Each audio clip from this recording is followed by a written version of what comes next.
Just before 2:50 p.m., this is the viewpoint seen by many of the 26,000 marathon runners who are approaching the finish line.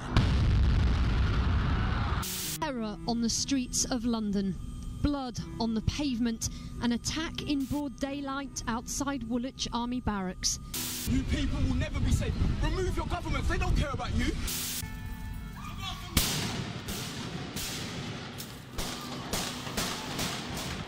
Terror in the heart of Paris. It is extremely ambitious. It is not simply interested in carving out a little mini state. It's now calling it a caliphate, straddling the border between Iraq and Syria. It has global ambitions. Here you've got ISIS, which is a terrorist organization controlling a state. It has oil, it has money, it has territory, it has weapons. Striking from the air, the U.S. and its allies stepping up the fight against ISIS, pounding targets across Iraq and Syria with growing ferocity. ISIL is not Islamic. No religion condones the killing of innocents, and the vast majority of ISIL's victims have been Muslim. And ISIL is certainly not a state.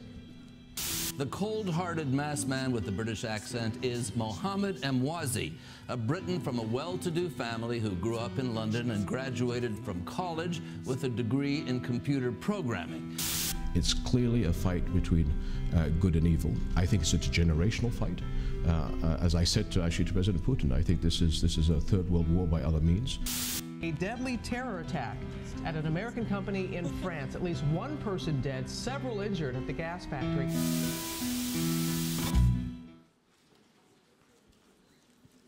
Well, that's a tough act to follow. That is the topic today, terrorism. I have a bit of a moderator's dilemma here. We have 25 minutes, and I have biographies of these three people that could take me 25 minutes to give you. So Richard Haass is the president of the Council on Foreign Relations. He's also served Director of Policy Planning in the State Department under one President Bush and in the NSC of another President Bush. Farah Pandith has served 3 administrations, most recently as the Special Envoy to Muslim Communities, and Nick Burns is also, I should say, Farah is a fellow at Harvard and the Council. And then Nick is the director of the Aspen Institute Aspen Strategy Group. Yeah, we're gonna. Yes, Walter will be after me. And also professor at Harvard. Also was at the State Department under George Bush, as well as ambassador to NATO and to Greece. Okay, so we've done that. I want to start with a classification exercise. Richard, I'll start with you. When we hear about terror and the threat from terrorism, what is it? Are we talking about ISIS? Are we talking about al-Qaeda? Which is the greater strategic threat? Or are they a combined threat in just different ways? When we speak about terror in general, we're talking about the use of violence, often deadly violence, in the pursuit of a political cause. ISIS and al-Qaeda are related, but there are distinctions with differences. I think the biggest difference is that al-Qaeda is more of an organization, and its agenda, at least up to now, has been mostly destructive. It's been a blower-upper, and at times quite an effective one. I actually think ISIS is something different and much more problematic. It has, if you will, a positive agenda. By that it means, in its own image, it wants to create as well as destroy. It's organizational, but it's also networky and movementy, and it also has many of the features of a nation state. And the fact that it calls itself not ISIL, not ISIS, but it calls itself the Islamic State is a message people should heed. When it changed its nomenclature, it was essentially sending the message, we do not consider ourselves geographically defined or bound. We have a larger set of objectives, and whether it's the Islamic State or the Caliphate, we should take that seriously. They have, if you will, a very broad agenda that they are determined to realize. Farah, that agenda is, some people that I've talked to have said, well, that agenda is within its own state. They're not worried about the United States, whereas al-Qaeda was worried about big, dramatic attacks to knock the West down. respond to that classification. Is that the right way to think about it? So I look at the threat as extremist ideology, period. Right now we're looking at ISIS. There's something else that's going to come after ISIS. As we think about the extremist ideology, it's a global threat, so we've got to be really concerned about that. It's not just what's happening in a particular region, Northern Africa, Middle East. It's not containable. And we're looking at a demographic that is gigantic. 1.6 billion Muslims on the planet. That's 1/4 of humanity. 62% of that number is under the age of 30. That is the demographic from which the bad guys recruit. So when I look at the threat that we are facing right now, there are obviously physical barriers, an ISIS, an AQ, a Boko Haram, an Al-Shabaab, but there's a larger question about the ideology that we're confronting and how we must understand that for the threat at home and certainly the impact on our globe. Nick, is this a threat that can be attacked with drones in one instance with Al-Qaeda, but with better, social media with ISIS? Or how do you look at the threat from the way we address it and the tools we use to address those two threats? Well, first, John, it's a profound threat. We see now the threat of both Al-Qaeda and the Islamic State in the Arab world in the Middle East, in East Africa, and in the Sahelian belt of North Africa, all the way to Mauritania on the west coast of Africa. But we also see it, and Farah's been talking about this a lot, we see it in Paris. Right. We see it in the streets of our own country. So we can't take for granted that somehow this is far away, it's not going to come home.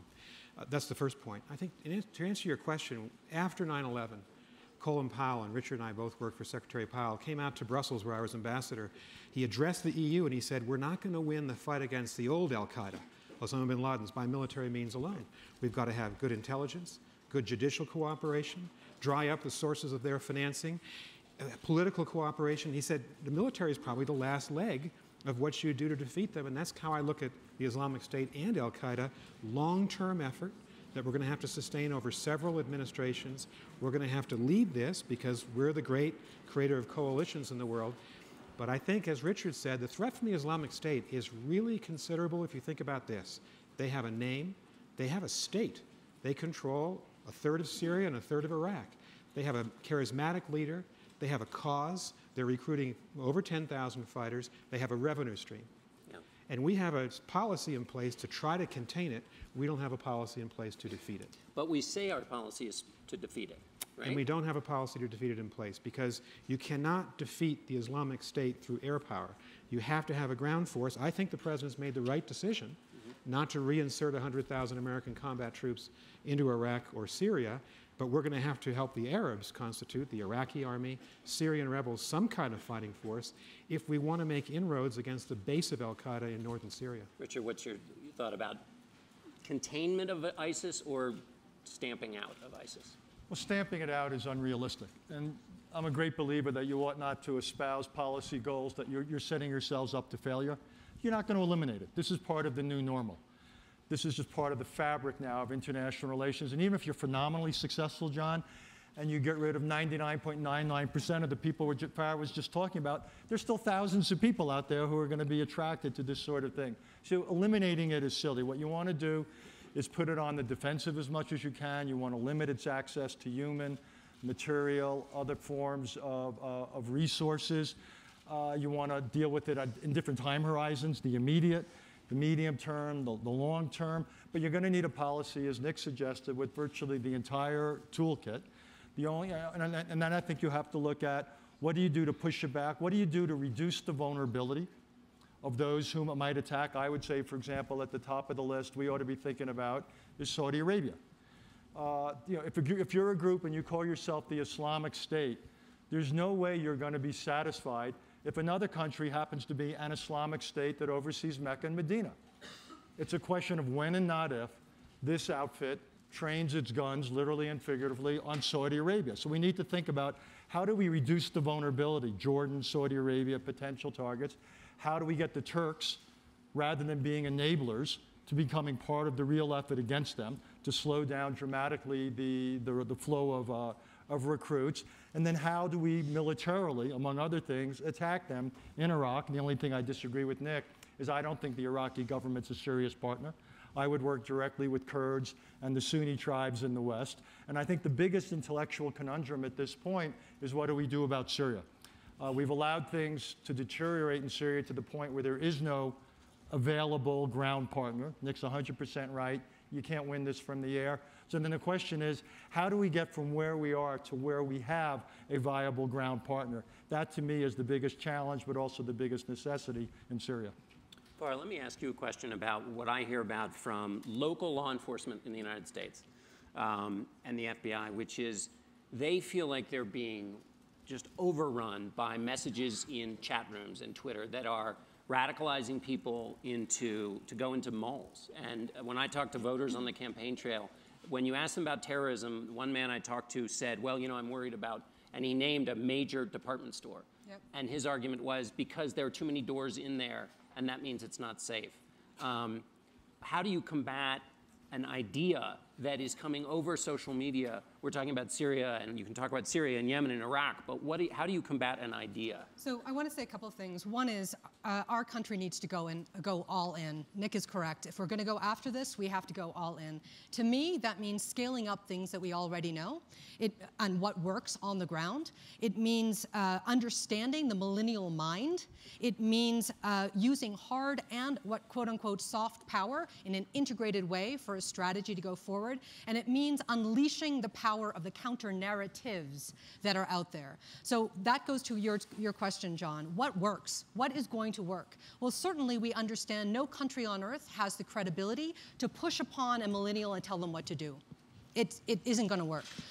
Who do young kids talk to? Who do they understand? Their peers. What we have to do is scale up the credible voices all over the world that are nuanced and very organic and small, and move them into the mainstream. So when you talk about this person that you spoke to in the middle of America who's concerned about the mall in America, the kids in America that are vulnerable, the 3 girls in Denver who are getting on a plane to go to fight for Syria, you might ask, well, first of all, wow, girls are getting recruited, and then B, what's so appealing about Syria? They're living in a beautiful state of Colorado. Why do they need to go anywhere else? There is something that is happening to Muslim millennials that we have to understand, and that crisis of identity is at the core of what is happening.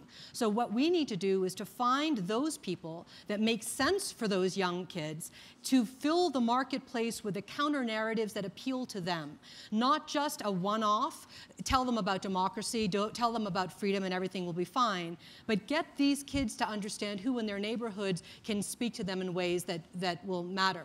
To the point about the domestic threat that we face, what you hear a lot is that we only have 180 Americans who try to make their way to Syria. It is something that's happening over there. You talked about something very important, and that is the ideology that is spread globally. With the swish of a finger, millennial is connecting ideas between Denver, Kuala Lumpur, Oslo, and Nouakchott, Mauritania. They are not waiting for someone to say, here is a script and you must follow it. They're ricocheting these ideas around the world. You've got to blast the marketplace with these counter-narratives online, and the way to do that is for non-government actors to be able to do this, and this is where we have failed. How in the world do you do that? How do you get non-governmental actors? I mean, what Farah is talking about sounds correct, but fuzzy. I mean, in other words, you can either send troops or not send troops to somewhere. You can, and in the context of the way it's discussed politically, it's often those big kinetic moments. But how do you do something that's a little bit softer like that? I think it gets to the really complex way that we have to carry out diplomacy in the 21st century. I became a diplomat as an intern in 1980 in the heart of the Cold War. It was pretty much a East-West bloc, traditional diplomacy behind closed doors. 35 years later, everything's transparent. The NGOs, and most of them are virtuous, these non-state actors, most virtuous, taking up a huge space. We see it on climate change. We see it in this space. So what government needs to do is align itself with the NGO community, the indigenous civil societies in Iraq, in Syria, in Tunisia, in Libya, and work with them. It's not impossible to do, but it just takes a more creative mindset about what you think diplomacy is. I wanted to say a word about Syria. If you think about the fact that the Middle East is in a revolutionary spiral of violence, and that Libya has ceased to be a nation state, Yemen divided in civil war, Iraq split into 3 parts. Syria is the country where I think your question comes into play. How do we bring the private sector and the nonprofit world in? 260,000 people dead. 11 million of the 22.4 million Syrians now homeless. There's no state in the world where half the citizens are homeless.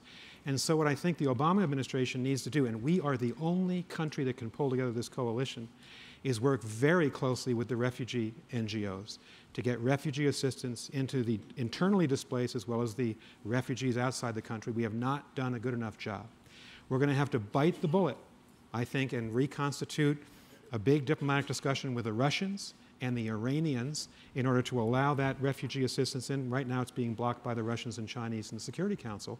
But it's going to have to be a partnership between the International Rescue Committee and other refugee organizations, the US government, and the UN, the Gates Foundation, actually to save a population. Those refugee numbers, 11 million, is going to climb to 12, 13, 14 million, unless we do something to break the impasse. And so that's a concrete example where governments and nonprofits come together. Because if that isn't done, obviously you'll have the humanitarian problem, but what will happen if you don't do that? How is that connected to terror?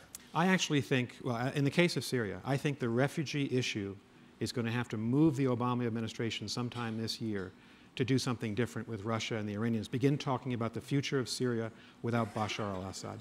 You know, we don't want to actually see him fall and have the Islamic State replace him. We don't want to see him continue in power. The only countries that can help work out some kind of very rough, violent transition to someone else are Russia and Iran. And right now, we haven't been ready to do that. But it is interesting when President Putin and President Obama talked last week, when the Kremlin and White House did the readout to the press, what was the call about? They said, Kerry and Lavrov, the two foreign ministers, will talk about Syria. I think we have to do that with the Russians. Richard, let me, in our remaining time, to pivot a little bit. We're going to have an election. It's going on already. Help us, since that's one way in which this discussion takes place, the terrorism discussion, help us think about how to separate serious candidates from those who aren't serious about this issue. How will you know if they're serious? I mean, in other words, if they're just saying terrorism's all about forward spotters, do they have it all in forward spotters in Iraq? Do they have it right? I mean, how do we know? Well, a shorthand would be anyone who talks about solving the problem, they're probably not on the serious problem side. This is not a problem to be solved. If we're lucky, it's a condition to be managed. Second of all, anyone who thinks that the answer is simply with one tool, this military tool, forward spotters, this is not a single tool approach. It's different time horizons, different tools, different localities. It's that complex. So someone who I think appreciates the complexity. And then lastly, the trade-offs. There's going to be some tough things. Nick just mentioned what I think is a big idea, and it happens to be one I'm pretty comfortable with, which is we've got to move to a post-Assad government. We don't have the leverage to do it ourselves.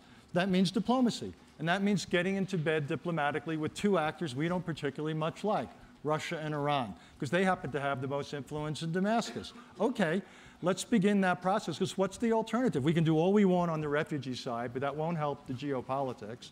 And if we talk about building up a counter-government bunch of Syrians, everyone in this room is going to have a lot more grandchildren before we get to that point. We need a near-term strategy. So we have got to be serious about trying diplomacy. So the only candidates who I think are worth listening to this are people who reflect that degree of complexity, and it begins with an analysis of just how tough this is, how consequential it is, and then you look at the array of tools and the trade-offs. There is a competition among some to see who can talk about how much tougher they can be on Putin, which seems to be directly against what you're saying. Well, again, on Putin, and I think it's actually a larger diplomatic point, I don't think we have the luxury anymore in this day and age for all or nothing, one-dimensional diplomacy. Well, we disagree with Mr. Putin over Ukraine, so we're going to put him in the penalty box on everything else. Or we're focusing on the nuclear talks with Iran. We're not going to deal with them on either Syria or with the Taliban in Afghanistan. Or we disagree with China on one thing, therefore we're not going to deal with anything else. We don't have the luxury of that kind of a linkage diplomacy. We're going to actually have to have an approach to diplomacy that's much more compartmentalized. And we're going to have to be willing on Mondays, Wednesdays, and Fridays to work with certain actors who we may find somewhat odious on certain issues where we actually happen to have an overlap. And we'll continue to oppose them on other days of the week on other issues. We're going to have to learn to do that. Farah. The same question to you, but I want to expand it to where Richard's taken it, which is not only how do you tell when a candidate's serious, but what does the electorate need to know about the state of terrorism in the world right now? In other words, to not have a false set of expectations about what's possible in the world today. Sure. One thing I did want to just say about the refugees, let's not forget that they're getting radicalized. The bad guys are already in the refugee camps doing all kinds of damage. So I want to make sure that people understand that. And that the pictures taken from the refugees are used as a recruitment tool as well. On the candidates, I would say three things. One is a candidate that does not, as Richard said, understand that there are many tools in the toolbox is a failure in my view on this issue. Will not be able to address the needs that we're facing. How does that happen? I think, first of all, as I said to you before, and I want to just go over once again, a candidate needs to understand that this is a long-term global threat, and I don't just mean when it is convenient for them to say it's a global talking point, but that they institute in the way in which they're conducting policy the connectivity of this ideology globally. That means new money to the table. That means reshaping how our diplomats are doing work in our embassies around the world. Thirdly, that they understand absolutely that the millennial mind is what we have to understand. And we have a vast group of failures around that. Okay? What is happening to the adolescent mind is what we have to unpack so that we can have innovative solutions to the table. So the candidate that is able to think more strategically about how we think about this threat, combines hard and soft power, as I said, sees it globally, and finally goes all in. And one of the things we haven't said that must be done in order for ISIS to defeat its brand is we have to defeat ISIS's ability to say they are succeeding. And that must happen. Part of the reason that they are winning is because they're saying we won, we won, we won, and they're gaining recruits because they're gaining land. So the candidate has to have that piece of it involved. The second, yeah, please. Can I just jump in? How do you do that? Say, no, you're not winning? I mean, or no, do you... No, but so we have to defeat them in some places. No, ISIS is a momentum play. And we've got to break the momentum. I think the best place to break the momentum in the near term is Iraq. And I would focus on the Kurds and the Sunni tribes. They're the most capable actors. If we can break the momentum, the recruiting will begin to slow. Exactly. It is essential to change. They can't have an aura of inevitability about them, or that will become self-fulfilling. We have got to break that. And then to your point about what the American constituency who's voting for the next president needs to understand. The way in which we have to look at this is not just in terms of the threat for our homeland, which is another conversation in a different panel, but we have to look beyond that, because it's what you said, what do you want your great-grandkids to be dealing with? There are far more issues in this world. This issue of this ideology is containable. The solutions are available and affordable. So what you want is the American public to push pressure on the candidates to be able to granularize the way in which they're going to approach this, and not just say big statements about how much they care about terrorism. Show me the money at the end of the day. Right. Okay. So the same pair of questions to you about seriousness of a candidate, and then also what the public has to be conditioned for in this new conversation. Because, you know, since the Iraq war, it's very difficult to have a public conversation in the political context. Everybody's terrified about looking like they were in support of the Iraq war or any parts of its elements, or a conversation in which you say we must go engage in countries because if we don't engage with them over there, they're going to be coming and engaging in the United States. So I'll throw that in as an added bit of complexity to this now four-part question. Well, I hope we have two candidates who finally run the general election who will have two seemingly opposite characteristics. One, we need leadership. And second, we need some humility. And we need to understand also sometimes the value of restraint. And they're not mutually contradictory. We are the, as Bill Clinton said 20 years ago, we're the indispensable country. We're still the indispensable country. China cannot play this organizing role that we've been talking about and is not inclined to in the Middle East. Russia's discredited. Iran is thoroughly discredited in the Sunni world. Like it or not, the coalition builder in the fight against ISIS, Al-Qaeda, and all the things that the three of us have talked about is going to have to be the United States. Right now you have chaos. You have Qatar, Turkey, and Saudi Arabia supporting different rebel groups in Syria. We're not even in the game. So we need strong American leadership. These are our friends. We have some influence over these countries. We should create a big tent. We should devise with them the strategy and make sure that they're with us and not, funding and supporting groups that are antithetical to us. That's leadership, and it combines, as Richard and I were talking about, going after ISIS through air power, but also being bold diplomatically, engaging Putin, and engaging the Iranians on the future of Syria. The opposite side of it is, and here's where I have a lot of admiration for President Obama, we have to be a little bit humble about our belief that we can somehow resolve these problems in the short term. This is a 20 to 30 to 40-year fight and struggle, much like the Cold War struggle was for our generation when we were a little bit younger. And I think what President Obama has done very well is to say, we can't be in every fight, and there are times when we have to be restrained in what we do. We have to pick and choose where we can actually make a difference. I think the fight against the Islamic State is one of those fights.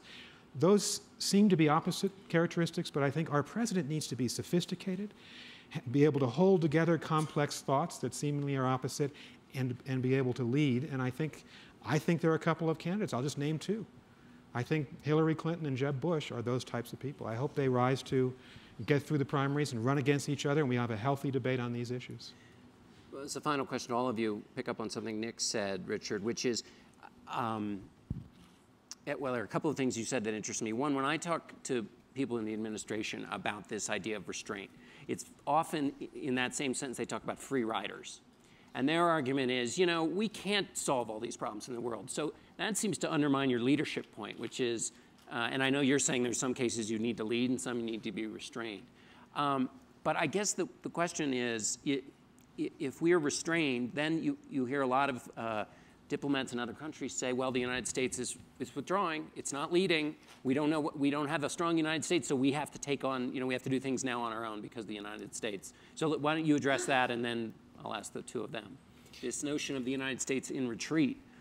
I think the problem that the administration has right now, in part because we've not been wholly in the fight against the Islamic State, in part because President Obama drew a red line in 2013 in front of Assad, and when he crossed it, we didn't respond.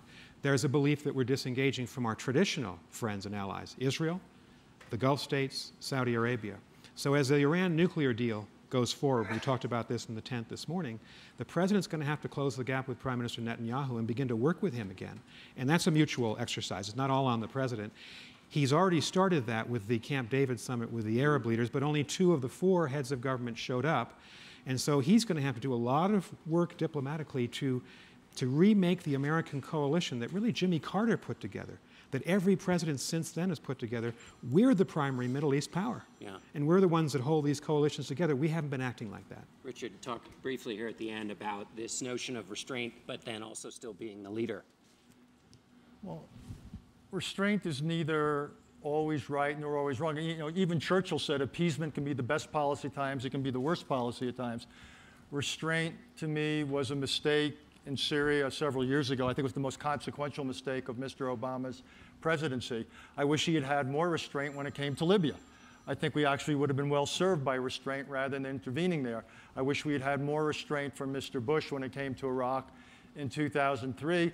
I wish we had less restraint from Mr. Obama when it came to pulling all U.S. troops out of Iraq. So you can't set up, again, restraint is neither good nor bad. What I think you've all got to think in all these cases, what are the consequences of acting, not acting? What is it you're likely to set in motion? And what you should learn from these things, I think, are local realities. We may sit in Washington with all sorts of geopolitical abstractions, but at some point, foreign policy has to get local. And that ought to have been the lesson of Vietnam. We forgot it. It ought to have been the lesson of Iraq. We seem to have forgotten it. But when we come up in the Middle East, we've got to be really 20/20 about what are the local realities, what amount of what kind of U.S. policy is likely to have what effect. And so in some cases it may argue for restraint. In other cases it may argue for boldness. You've just got to, in each case, look at the details of the specific situation and then forge your approach. Last point, Farah. And I'll make it really quickly. From my vantage point, the greatest strength of the United States government is to be the convener and the facilitator and the intellectual partner with the ideas that we hear on the ground. There are photo ops that happen. There are announcements being made about all kinds of meetings. We have to do all of that, but things can happen behind the scenes. When I think about leading, it's also leading in a way that everybody doesn't see all day, every day, but it catalyzes the kind of movements that we need to see happen. And we've done it before, and we can do it again. Thank you all very much.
around.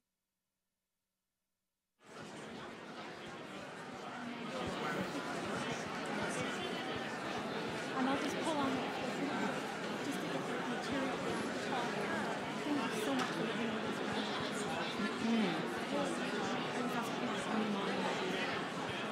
Yes? Thanks. Great, thank you.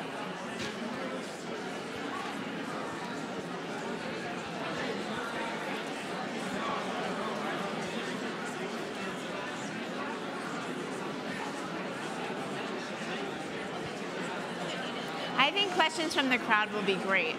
So maybe we'll see, like,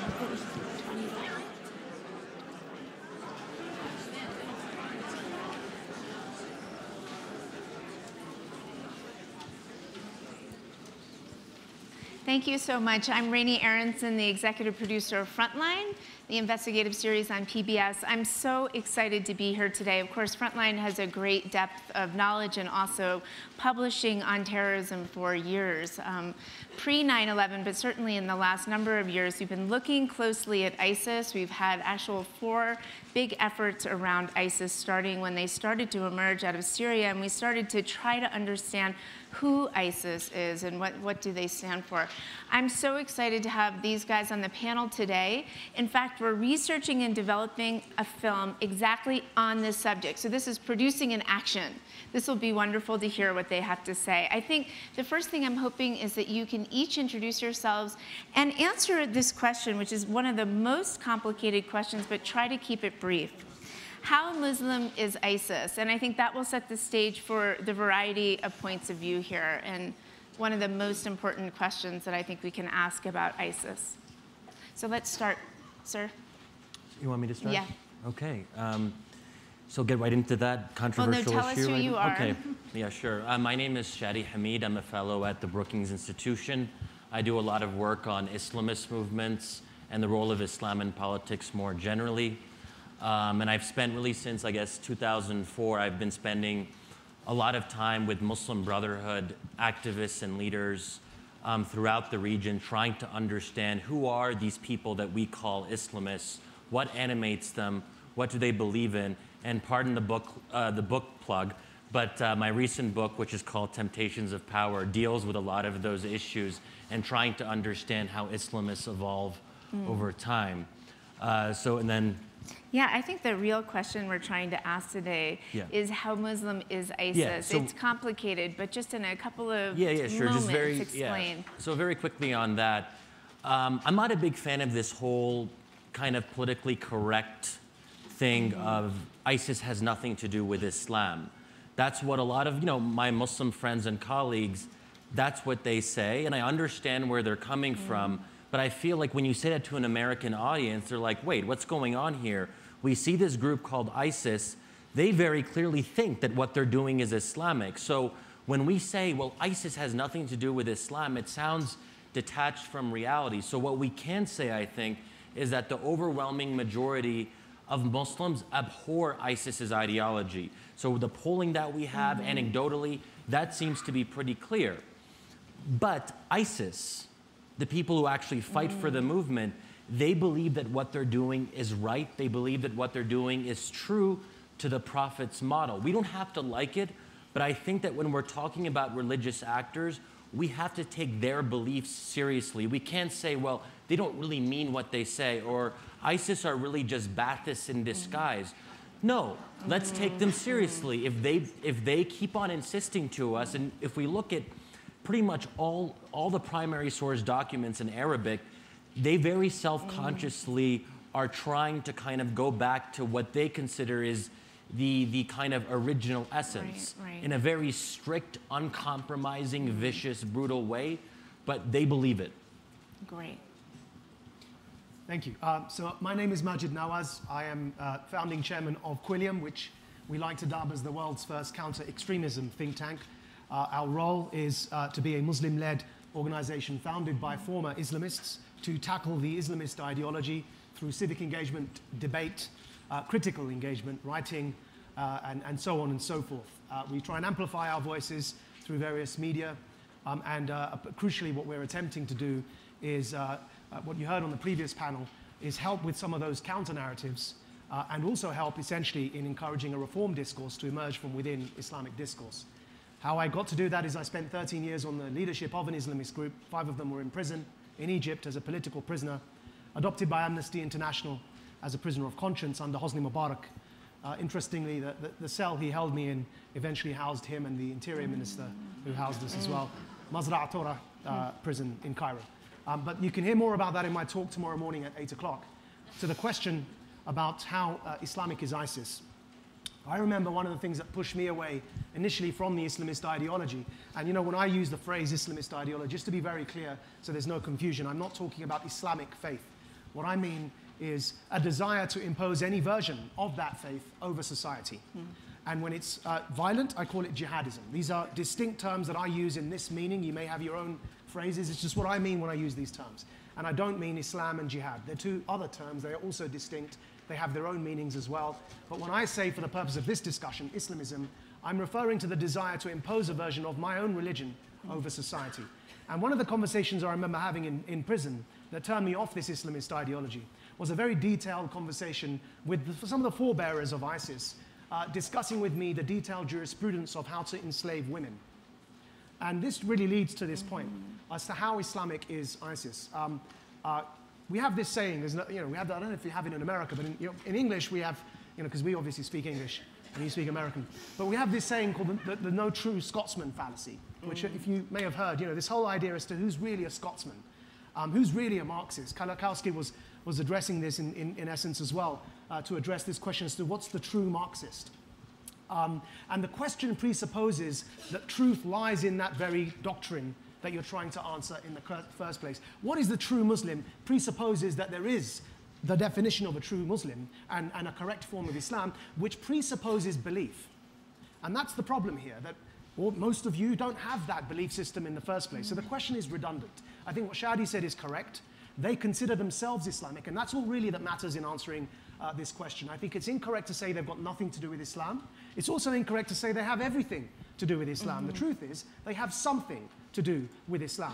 What is that something? That something is that they justify their own vehemently repugnant ideas by using Islamic scripture. Now, that's important for us to know, because when we're engaged in counter-narratives, when we're engaged in psyops against them, when we're in fact engaged in encouraging other religious Muslims to challenge them, it's important to know how they justify their own views from Scripture and where the weaknesses are in that scriptural reasoning. But let's not be fooled. It is a scriptural reasoning that they're employing. And I fear sometimes in this debate, because we want to be polite and we don't want to be seen to be racist, and we want to be politically correct and all of those things, which are important in their own right, I fear sometimes we succumb to what I've come to call of late the Voldemort effect.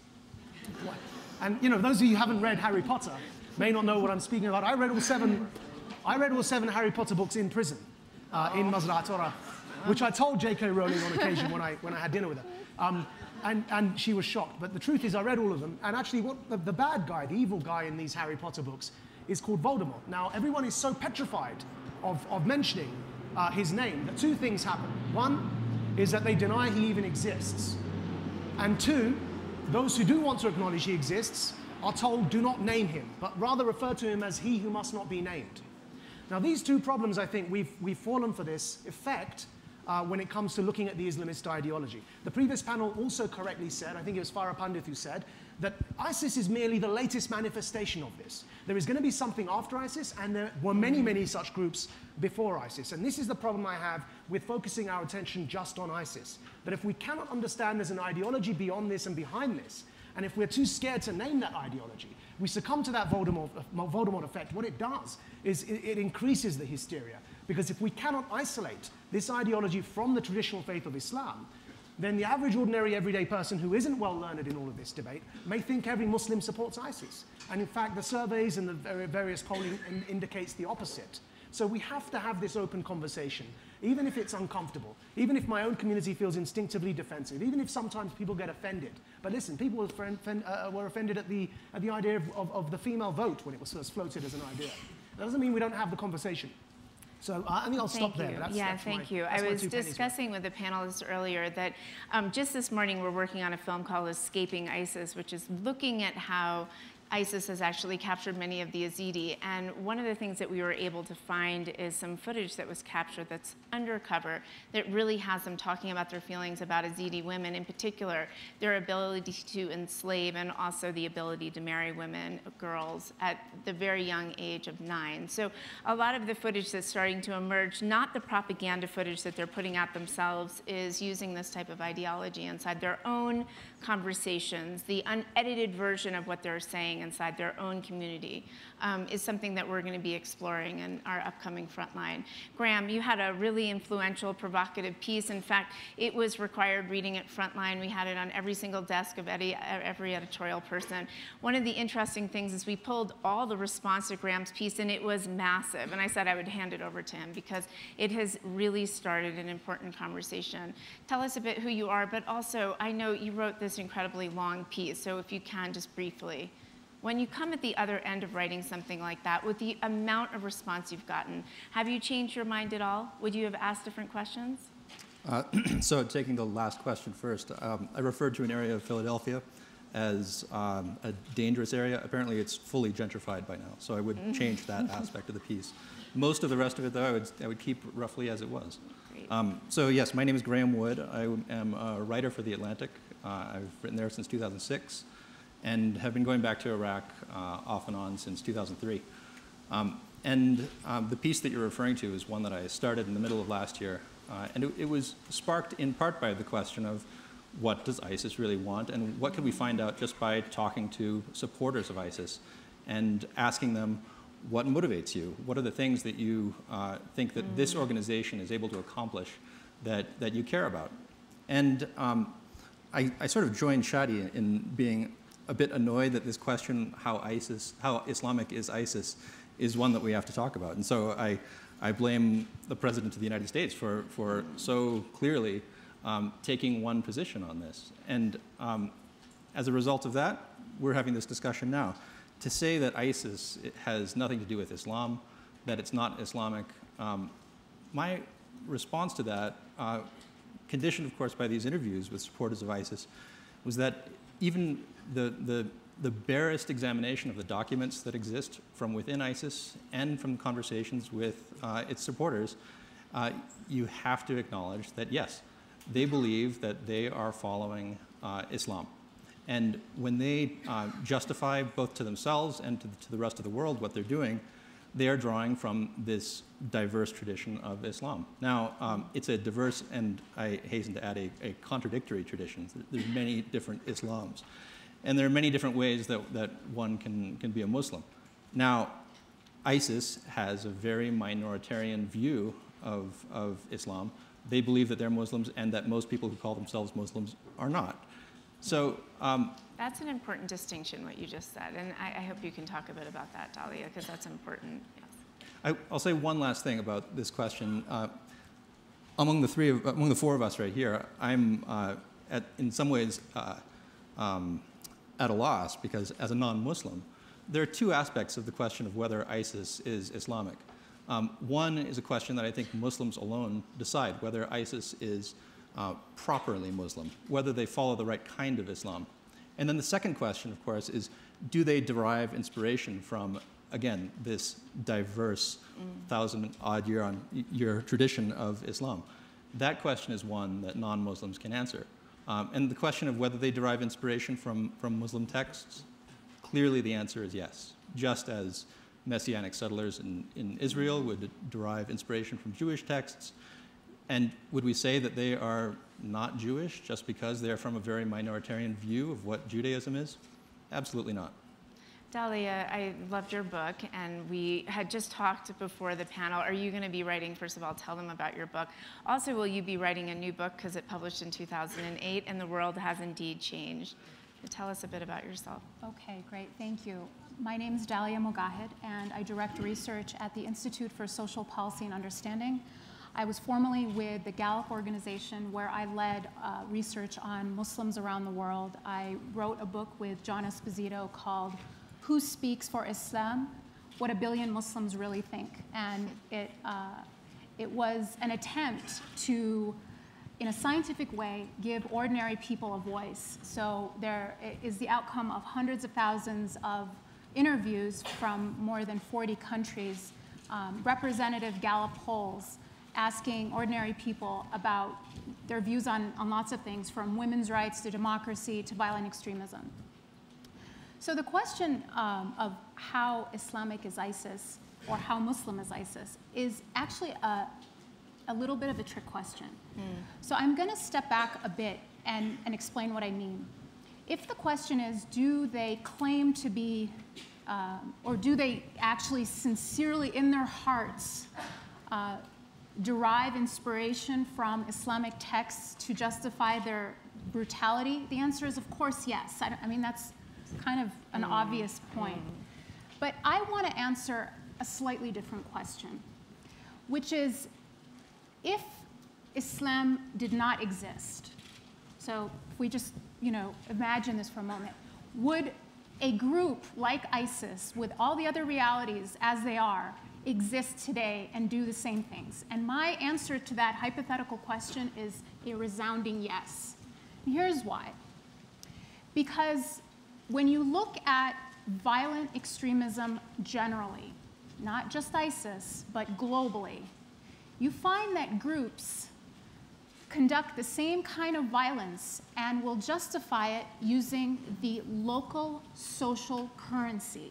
That is sometimes Christianity, that is sometimes Judaism, that is sometimes Buddhism, and it is sometimes secular ideologies. So a world without Islam would still have a group like ISIS. They would just be called something else that's maybe less catchy. And I want to also point out something else. Forget globally. Let's look in terms of a timeline. In the same region, we had terrorism in the Middle East before there was a pronounced Islamic social currency. So there were secular terrorists, right, in the mid-1900s. They called themselves fid'ayin, or basically the sacrificers, those who would sacrifice for their cause. And they were secular Arab nationalists, mostly socialists, who conducted terrorist attacks, but under a very different ideology, because that was the social currency of the time. It was an Arab national social currency, so that's what they used. So my alternative explanation of the facts on the ground is this, just for all of you to consider, that it's not Islamic texts driving the violence, or it's not the interpretation of Islamic texts that is driving the brutality, but it's the desired brutality that is driving the interpretation of Islamic texts. We start at the violence we want to conduct, and we convince ourselves that this is the correct way to interpret the text. Now, as all of the panels have said, their views are, and I will very generously say, minority views. Another alternative way to look at it is there is a normative set of beliefs within Islam. Islam is not anything and everything, okay? It is a distinct set of beliefs, and there are some normative sets of beliefs which they, according to the vast majority of authorities on these normative beliefs, i.e. scholars, contradict these beliefs. There was a very important letter written and signed by hundreds of Islamic scholars sent to ISIS actually arguing for this. Like, hey guys, you got it wrong, from these authorities to the leadership of ISIS. So I asked the panelists before we started, did they want to have questions from the crowd? And they really, really do want to hear from you all. So we have about 15 minutes. Please, right in the front. I want to ask all of you, because I'm not that well educated about, only a little bit about what you're talking about and what I read about. And I've read Hirsi Ali's books. First, Infidel, and then I'm just finishing Heretic. Have any of you read Heretic? Yeah, go ahead. Yeah.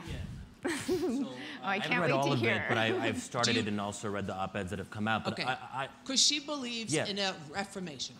And I thought, I don't want to speak, I don't want to be inappropriate or disrespectful, but I love her books. And I love this book because it made sense. Yeah, so I actually have major issues. I think actually her subtitle is wrong. Her subtitle in the book is Why Islam Needs a Reformation. Right. I think she misunderstands both the Protestant Reformation and Islam and how both of those two, you know, but let me just, but in all seriousness, I mean, look, we can respect what she's trying to do, but we can say, well, is she making sense on this?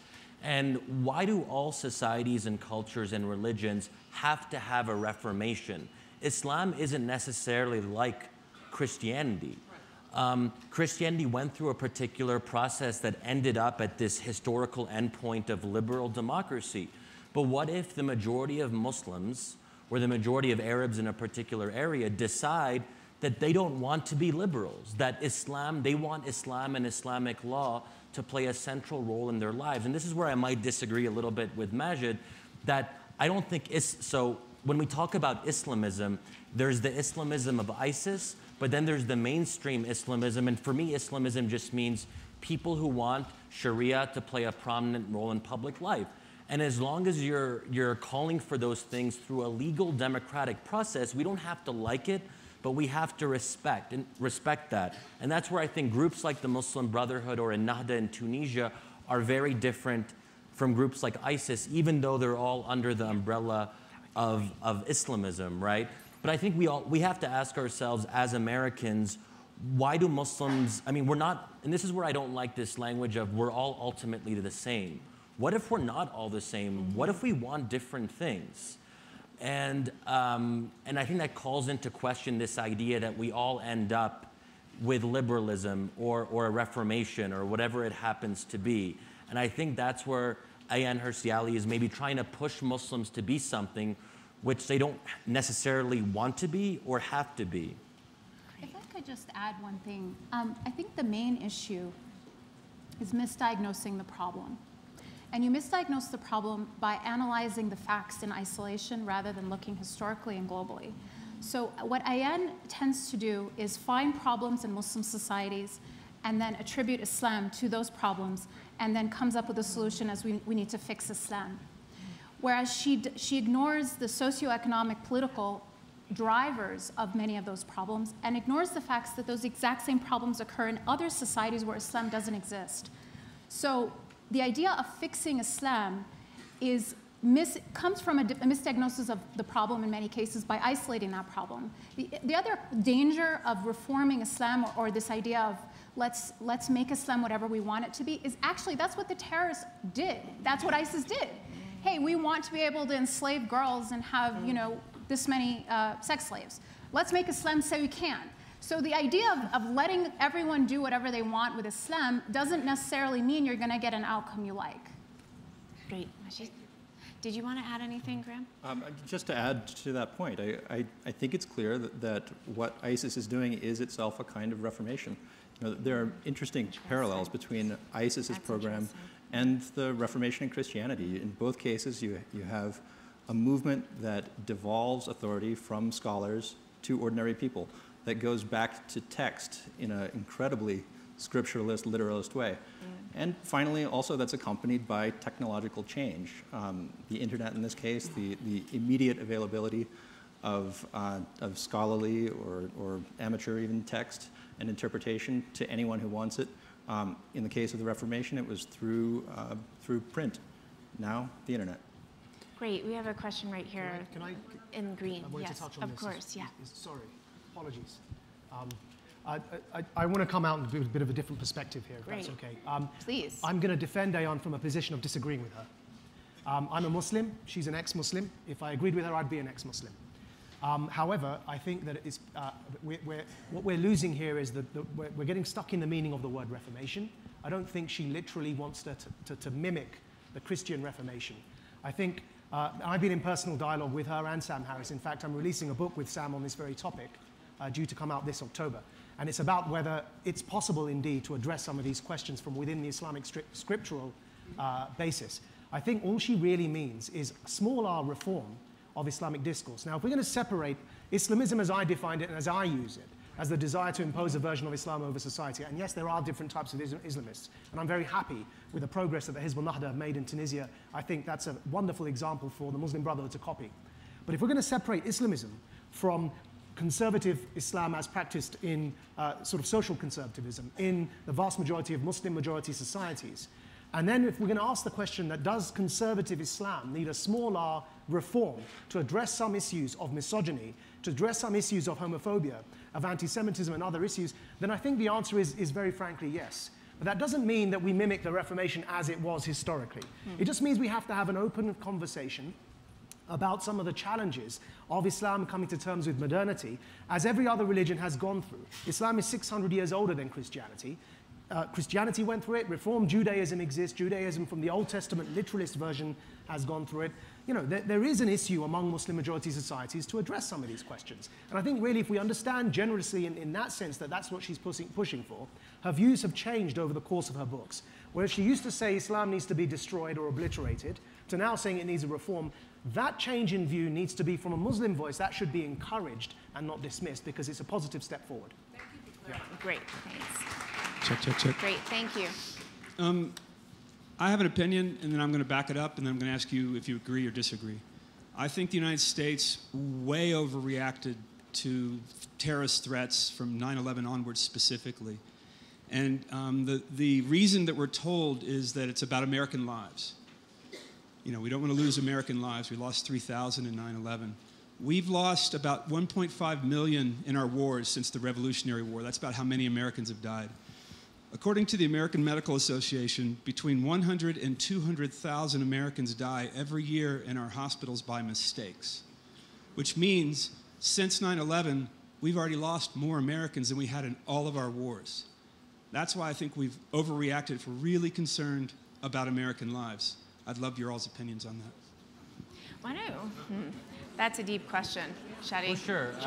Why don't you answer that and we'll move on to another question Okay, as well. so I don't actually think ISIS is really about us. And I feel like we're so American-centric.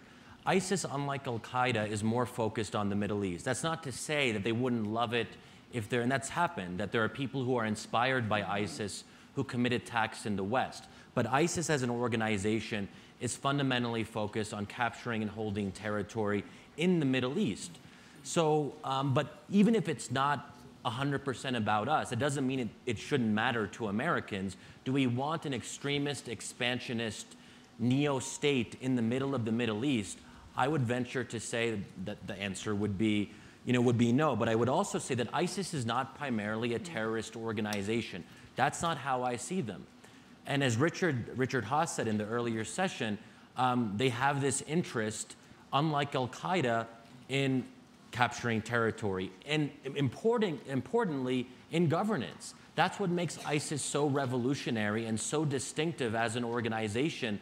They actually are trying to do something, establish a caliphate, which no one really did before. Al-Qaeda would talk about the caliphate as an aspiration or an inspiration, but they didn't actually do it. That's where ISIS has set a new standard for extremist groups going forward, and that's why they should matter to us, because for the rest of our lives, whenever there's an ungoverned space, there's going to be that little extremist group that says, well, why don't we establish our own mini caliphate or mini emirate just like ISIS did? So, I mean, Dalia, I'd love you to just take this one step further. So you're talking about the underpinnings of this and the actual origins of this. Why now? And some of the criticisms of Graeme's piece, people kept saying, so, well, why now? Why is this happening now? So I'm just wondering if you can help us with that. You know, it's a difficult question. I'm not sure I know the answer, but some ideas of why now is Bashar al-Assad. That's, you know, why now is he has massacred far more people than ISIS has, and when you have a situation of such brutal genocide that is completely ignored by the rest of the world, and a failed state basically in these two countries, you will see ugly things come out of that. In this case, it was ISIS, and it took on, again, the coloring and the veneer of its local currency, which was Islam. When you see ungovernable or ungoverned failed states in Africa, the brutality takes on, you know, a different hue, a different ideology. So Why now? I think it's the product of the brutality of this war that we've ignored and allowed to continue. Great. Yes, please. Before that,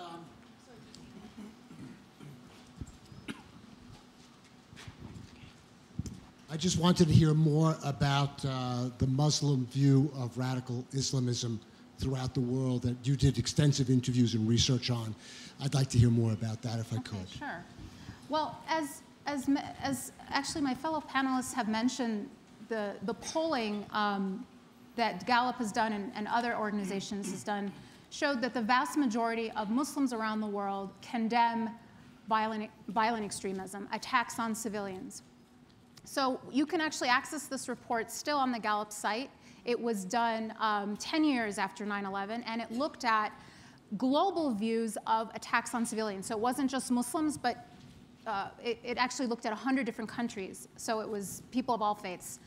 And what you find is that Muslims are at least as likely as people of other faiths to condemn attacks on civilians. But I think what's even more important is when you look at the ordinary people and you ask them, why do you condemn this act of violence?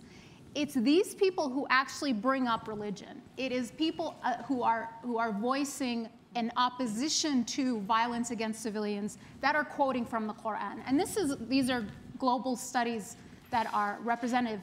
Those who condone the violence, the minority that say that they sympathize with it, they do not give religious justifications. They are actually giving political justifications for those views. So when you look at the issue empirically, what comes out is a picture where it is politics driving these issues and not a religion coming out, versus coming out of the Quran and mind controlling kids to go join ISIS. Maajid, please. My country, Britain, just lost roughly 30 people, among other nations, in the horrendous attacks that just occurred in Tunisia. And I want to mention, just to reinforce something Dalia just said, that there were Tunisian Muslim citizens who formed human rings around the tourists as they were being shot at, putting their bodies before the bullets. And they were shouting, Allahu Akbar, which is exactly what the terrorists shout when they want to kill civilians. They were shouting the same word, God is great, in attempting to put their own lives before the tourists that this terrorist was attempting to kill. So first of all, if I ever saw any of those Tunisian Muslims, I would embrace them as our brothers and sisters. And so Dalia is correct that that same faith has motivated people to profound acts of courage in the opposite direction. Now I want to say something where I have a slight disagreement with perhaps some of my co-panelists. And that is, however, we've got to understand something. I often worry that the bar has sunk so low when it comes to discussing Muslims. I call it the poverty of expectation. We're expecting Muslims to be so savage that we're delighted when we hear a Muslim say, I don't want to kill you. As if I deserve a thank you for saying I don't want to kill you. And that's what I call the poverty of expectation. Really, that should be the default baseline of a conversation anyway. The real question, what I'm really interested in, is not how many people support ISIS, because actually the majority of Muslims condemn ISIS. That still puts us in the same camp as, among others, among the majority of normative Muslims. It also puts us in the same camp as Al-Qaeda, as my former organization, Hizb ut-Tahrir, which is a revolutionary Islamist group, as many other types of Islamists, Jama'ah al-Islamiyya, Islamic Jihad, they all condemn ISIS as well. So what I want to do is look a bit deeper as somebody who comes from within that community, who is desperately concerned with reforming some of the problematic aspects. And that is that I'm not just satisfied with us condemning the murder, but the attitudes beyond that. And they, when you take surveys in the United Kingdom, 33% of British Muslims say that they aspire to a notion of a theocratic caliphate. I find that troubling. Now, that doesn't mean they want the ISIS form of a caliphate, but we have to recognize that European Muslims, not American Muslims, there is a difference, but European born and raised Muslims are grappling with questions of identity and modernity and faith in a way which is troubling and needs to be addressed and openly spoken about. 33% for a caliphate is too many. Thank you so much. Do you want to just respond quickly? Really quick. Thank you. I understand what you're saying, and I agree with you to a certain degree, but I think we also have to interpret how these polling questions are being understood by the respondents. one thing I want you to keep in mind is that in the United States, 55% of Americans say that they think the Bible should inform law, okay? 9% think it should be the only source of law. I still think we're a democracy. So the fact that people have, ideas about religion informing law does not make them terrorists or extremists. Thank you so much, all of you, and your questions. And this is going to continue, clearly. Thank you, guys. Thank you very much. Thank you. That was amazing. It got more interesting at the end. You're incredible. I really hope. Yeah.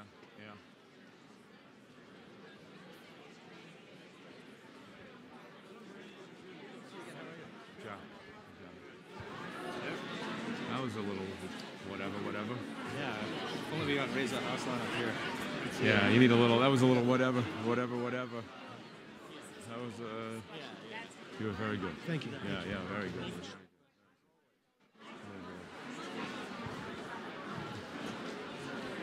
Yeah, that was good. You're very straight. I like the way, you do a very good job of Thanks, it. appreciate it. I'm not doing questions, am I? Okay, so 20 minutes? 20 minutes?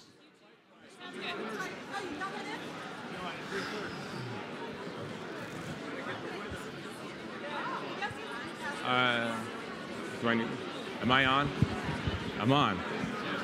I am on. Hi, everyone. We're not finished yet. Can you hear me? Oh, that's excellent. Yeah. You're not on? Well, I'll just do all the talking then. That's fine. When you can get him on. Are we ready? Hi, everyone. I'm Jeff Goldberg from The Atlantic, and this is David Petraeus from the United States. We just want to, we're going to wrap up this session by talking about specifically what can be done to combat terrorism. Yesterday, for those of you who were in the tent yesterday, we had a conversation about sort of the broad sweep of events in the Middle East. Today, we're going to focus it on ISIS. And actually, we're going to do this every day all summer up here. So you're all invited. Tomorrow, we're going to talk about... He's going to do it all day. Yeah, tomorrow, we're going to talk about modern dance, actually, which is fascinating. He knows a lot. So what you all know David Petraeus, obviously. He, not only as a director of the CIA, but before that as commander of CENTCOM, he had in his area of responsibility basically every problematic country from the almost every... Except for North Korea. Except for North Korea. They didn't give you that. We were trying to get that. Because you weren't busy enough. Yeah. And obviously among the countries you had were the places where ISIS has taken deepest root. And so let me, before we start about what can be done, I want to go back to this question that someone in the audience asked about overreaction and underreaction. And I always think of this, I've written about this before, it's the bathtub equation. More Americans have died in bathtub falls in the last 5 years than have died at the hands of terrorists. So why do we spend so much time, money, effort, and lives combating this threat? And it's rooted in an interesting it's an interesting observation. It's not, from my perspective, a question that fully understands the dynamic of terrorism. But why don't you go to that and answer this question from 2001 on? Do you think, looking back, have we spent a bit too much time being obsessed with a problem that isn't as serious as we think? I mean, as a general proposition, not necessarily, but having said that, you know, in fact, when I went up for the confirmation hearing to command the surge, I was asked, you know, had we made any mistakes along the way, and I gave him about 4 or 5 pages of them. And I think that we should always ask a question, which was actually on the wall of the command post in the great 101st Airborne Division when I was privileged to command it in the first year in Iraq. And the question asked, will this policy initiative or operation take more bad guys off the streets than it creates by its conduct? Question mark. And if the answer to that is no, then obviously you should go sit under a tree until the thought passes. And the fact is that when we fired the military without telling them what their future was, massive mistake. And it took us 5 long, bloody weeks until finally there was a grudging policy that we will pay them stipends for a while and so forth. But that was where we first started to create the seeds that were planted of the coming insurgency. And then to compound that, we take all down to level 4 in the Ba'ath Party and fire them without having an agreed reconciliation policy. Now, don't get me wrong, you had to do de-Baathification and you did have to do demobilization of the Iraqi military at some point, but you don't do it in a way that makes them all have an incentive for the new Iraq to fail rather than for it to succeed. I want you to talk about American worries about this, because we're 14 years into this this worry. I mean, are we overreacting, not just to what's coming out of Iraq, but to the entire universe of Islamist extremism? I don't think so at this moment. I think in some cases we need to do more, actually. Again, this doesn't mean you should do foolish stuff. You have to do it intelligently. It has to pass that test that I just laid out, and you have to have some real analysis behind that, and you have to understand the countries you're going to conduct operations in before you start them. Right. But having said that, I mean, this is a massive threat, not just to the region, which could engulf the entire Gulf region in a sectarian civil war, for goodness sake. I mean, the fact is that Syria already is a regional civil war, regional sectarian civil war being fought by proxies of the major countries in the region. Iranian proxy is the Bashar al-Assad regime and the Shia Lebanese Hezbollah and their Quds force. And on the other side, obviously, you have the Sunni Arab fighters, including, sadly now, an al-Qaeda affiliate and the Islamic State, which was so extreme that it was voted off the island by al-Qaeda. Right. There's an interesting analog there in Gaza just in the last week. Hamas is complaining about ISIS coming into Gaza, and Hamas is complaining that they're too extreme, which you know it's an interesting state of affairs. But talk about so imagine it's quite a standard, by the way. Everything becomes more extreme. But you're talking to an audience of mainly Americans, and many Americans, the polls have shown, are reporting themselves to be tired, quote unquote, even those Americans who didn't serve, tired of these wars. Sure. How do you relate? Those who actually have fought them. How do you, and you fought them? How do you explain why what happens in Syria, where Al Qaeda and Hezbollah are fighting it out? How do you explain to America why that matters? Because you believe that matters. Why does it matter to our national security? Because it can unhinge the entire Middle East even more than it already has.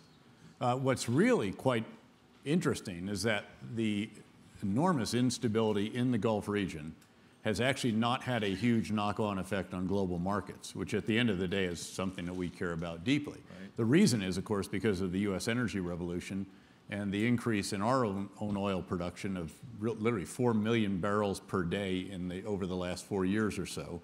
We're up at 9.5 million barrels, the highest ever. That's more than offset what came off the market because of the violence in Libya, about 1 million barrels a day, the million barrels that came off because of sanctions in Iran, and then some other disruptions elsewhere. But the rest of the region is still exporting, and you might say, well, we don't care that much about it anymore because we don't consume as much of it as we used to. Very true, but that energy fuels our trading partners around the world, and if all of a sudden you had no freedom of navigation or a major disruption of one of the large nodes of, say, the Saudi energy system or something, you'll see a big knock-on effect in the global market. And that's at a time when the markets are, when the recoveries in some areas of the Eurozone are quite fragile.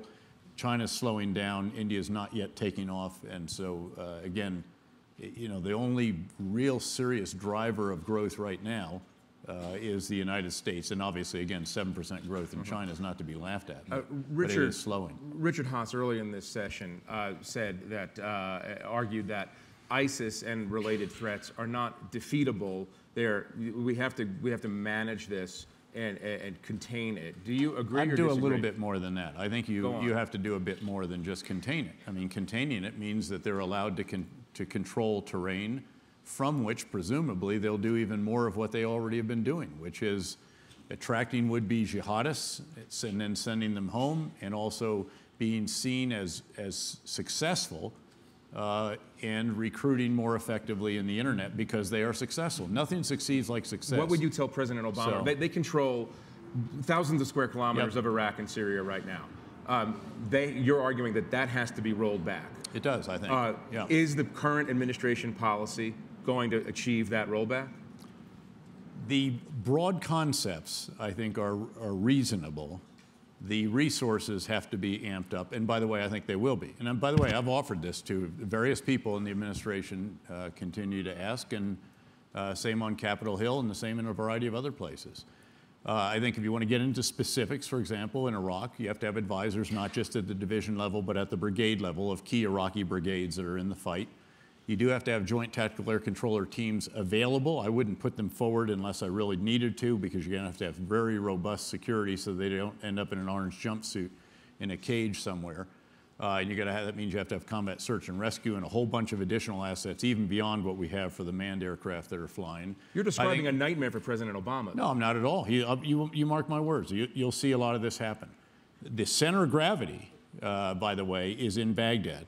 And what we have to do there is get a military organization with a 3-star at least in charge of it, who understands reconciliation with the Sunni Arabs, ideally was part of that process back in 2007, 2008, and can complement the efforts and work synergistically with the ambassador in the way that I was able to work with, privileged to work with Ambassador Ryan Crocker.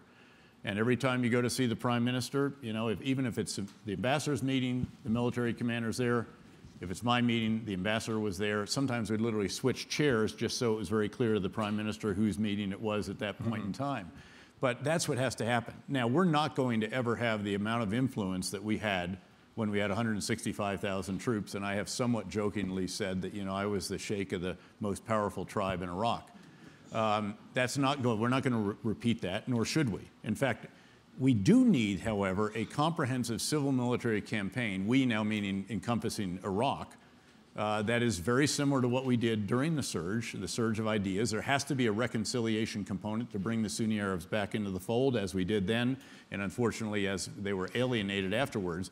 But the Iraqis have to do that this time with a little help from us. We can't do it. The way we did it last time is I sanctioned it. We did it in Anbar province, and then we brought the Baghdad government I got to push back on something that you're suggesting a plan to ramp up, essentially training, advising, et cetera. But American leaders from Ash Carter, the Secretary of Defense, on down, just over the last period, have complained in pretty raw terms about the competence of the Iraqi army, the willingness of people to fight. Obviously, we've heard the same thing about what remains of the non-Islamist Syrian opposition. I mean, so give us your assessment of the Iraqi ability to actually do the things that you want our advisors to teach them to do. Well, first of all, let me just say that I think you wait and see, but I think a lot of what I've just announced is discussed, I think will in some fashion play out. Second, I think it's very important to remember that once we got the Iraqi security forces reconstituted, because they got beat up very badly in the violence of 2006, it escalated so terrifyingly. And let's remember when we launched the surge, the decision was made, there were 53 dead civilian bodies due to violence every 24 hours in the capital of Iraq alone, just in Baghdad. And I remember people would call over and say, you know, when are you going to start seeing legislation in the parliament? I'd say, hey, these guys are just trying to survive until tomorrow. Right? They can't get their kids to school, much less. So again, that was a very serious situation.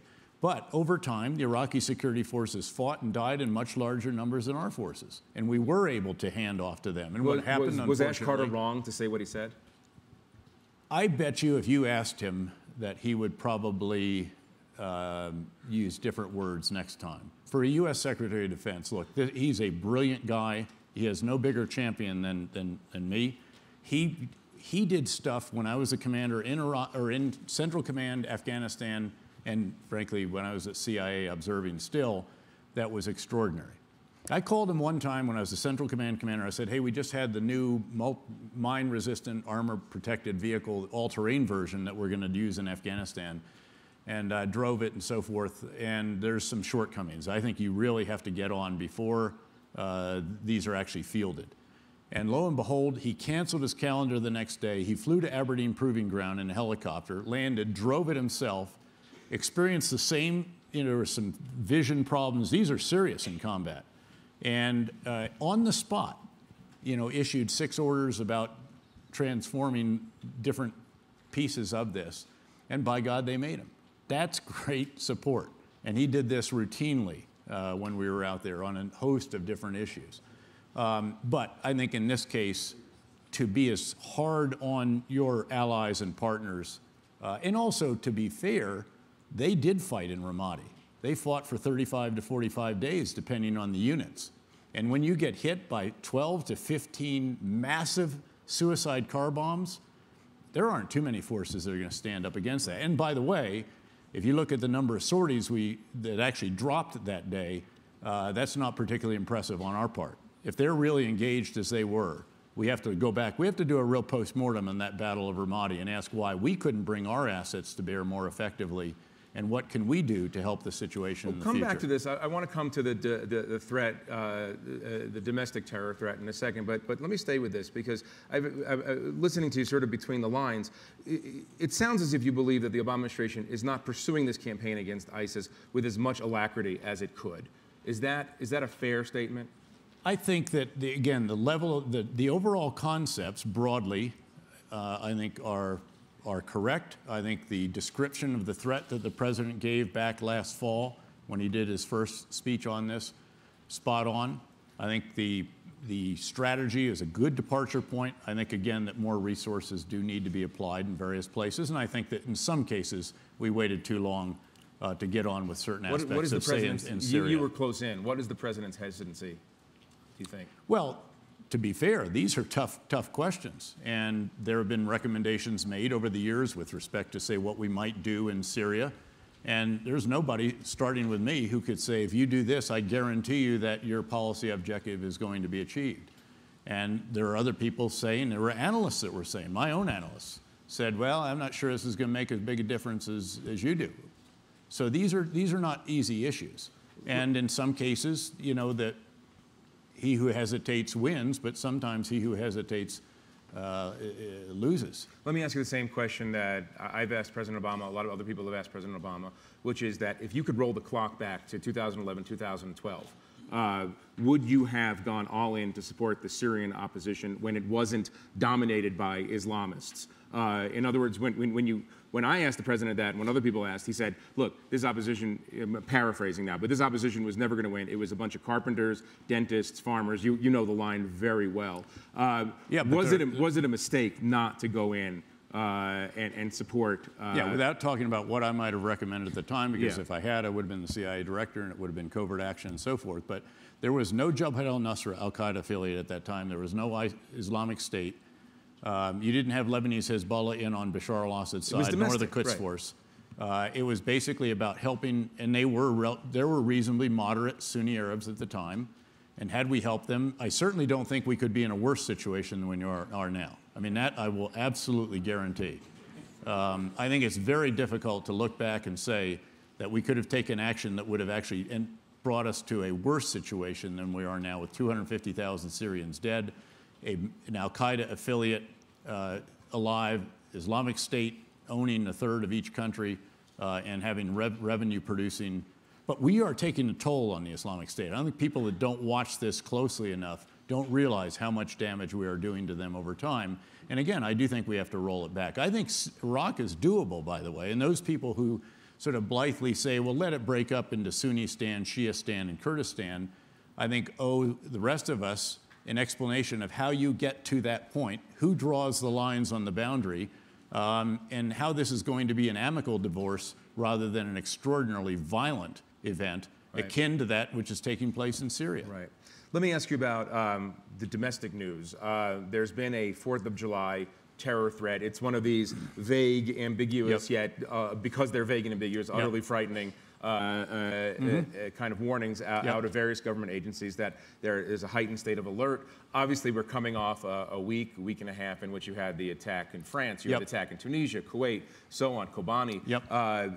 How worried should we be that elements of these groups, or lone wolves inspired by these groups, are pivoting to moving their attention to us and moving their attention to attacks in the homeland? Well, I think they have been trying to do that. I think they have been successful in inspiring, at the very least, some of these attacks that have taken place in our homeland, none of which has materialized into something truly horrific. But the prospect, again, of the ability in our country to go to a gun show and without any background check whatsoever, to buy a weapon that is, akin to what our soldiers carry in combat, with a higher capacity magazine and plenty of ammo, and to take these into the Mall of the Americas or some densely populated place and open fire, I'm stunned that it hasn't happened already. And at some point, this is going to inspire someone to take that kind of action. And there's lots of other scenarios that could be even worse. Let me give you let me just break this down as a final question. Are you more worried about, let me phrase it this way.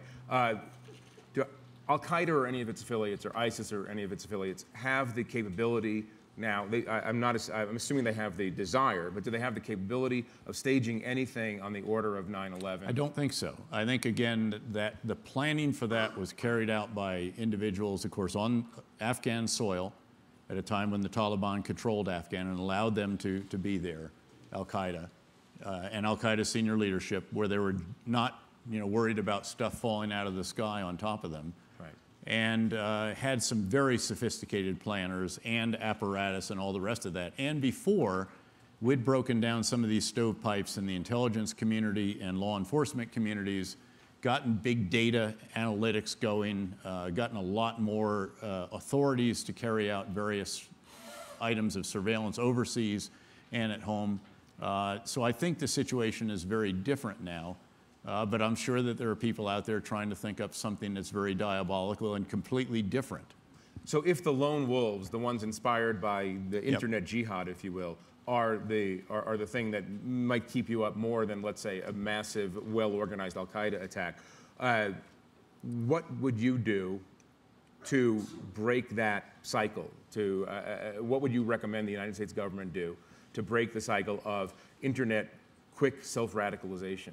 I think it's what we are doing. And we have joint counterterrorism task forces around the country, particularly great ones in some of the big cities. I visited a number of these when I was a director of the CIA. We had individuals embedded in them, but it's FBI, it's all the local law enforcement. You have very good ties into a variety of different forms of surveillance out there.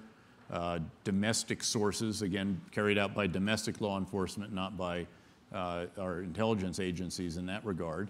And again, fusing all of this and bringing to bear increasingly effective analytical tools, Palantir and so forth, that kind of big data, very powerful, and now enabled by cloud computing with much higher computation power and scalable storage that can accommodate all the big data that we're putting into it. Let me just focus this for our final question. The reports that I'm seeing, the reports that you're seeing, suggest that there is this amorphous but imminent threat in the homeland. People have used the word imminent in the last couple of days. You've been watching this and doing this for 14 years and much longer, in fact. And I want you I don't want you to provide solace or comfort where you don't feel it, but give us in the historical continuum from pre-9/11 to now, where do you think we stand in terms of threats to American targets on American soil? I think, again, this has been a bit of a sine wave. I think it's gone up a bit because of the advent of the Islamic State in particular, at a time when we have been making considerable progress against Al-Qaeda. The most dangerous job in the world over the last 4 years is the deputy head of Al-Qaeda. And, 4 of them have they should just have number 3s. They shouldn't appoint anybody number 2, right? You don't want to be the number 2 in Al-Qaeda. Yeah. So we've made progress against the leadership of Al-Qaeda. There's a hugely diabolical bomb maker in Yemen who still has to be brought to justice. But you see this new group arising. It's successful. It's very active in cyberspace and very skilled in that arena. You read about this horrifying case of the recruitment of the individual, very prominent recently. So this is a big threat to our country and to our allies and partners. They have experienced this on their soil. It was mentioned earlier, the British citizens that were killed, 3 dozen or so, give or take, in Tunisia on the beach. This is a big deal. General, thank you very much for My talking pleasure. to us. Thank you very much for coming to this session. Thank you. Thank you.